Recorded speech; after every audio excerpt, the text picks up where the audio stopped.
Hello everyone. आज हम लोग जेईई मेंस 2025 का इलेक्ट्रोस्टैटिक्स से एक क्वेश्चन देखेंगे। इस क्वेश्चन में एक क्यूब दे रखा है A B C D E F G H. उसमें एक line charge of length a/2 रखा हुआ है, जो इस तरीके से दिखा रखा है। ये वाला जो पार्ट है, this is a line charge.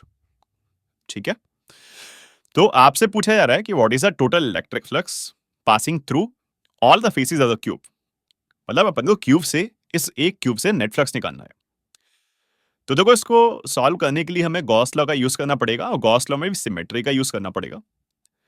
तो जैसा अपन को पता है कि गॉस लॉ जो है, that is applicable for close enclose charge. तो यहाँ पे देखो, अपना जो चार्ज, लाइन चार्ज है, वो ये है ना। और अभी ये लाइन चार्ज जो है वो एनक्लोज नहीं है। तो इसको एनक्लोज करने के लिए हमें क्या करना पड़ेगा, हमें और सिमेट्रिकली कुछ क्यूब्स रखने पड़ेंगे जिसकी वजह से कंप्लीटली एनक्लोज हो जाए। तो देखो, यहाँ पे मैं एक क्यूब, इसके जो एग्जिस्टिंग क्यूब है उसके बॉटम में रखा, एक सामने में रखा और एक नीचे में रखा। तो अगर मैं इस तरीके से 4 क्यूब रख दूंगा, तो अब ये जो अपना जो चार सा line charge, that becomes completely enclosed. ठीक है, अब ये एनक्लोज्ड क्यूब के लिए अपन गॉस लॉ लगा सकते हैं। तो गॉस लॉ लगाने के लिए सबसे पहले मैं लाइन चार्ज पे जो चार्ज है वो निकाल लेता हूं, that is lambda into a/2।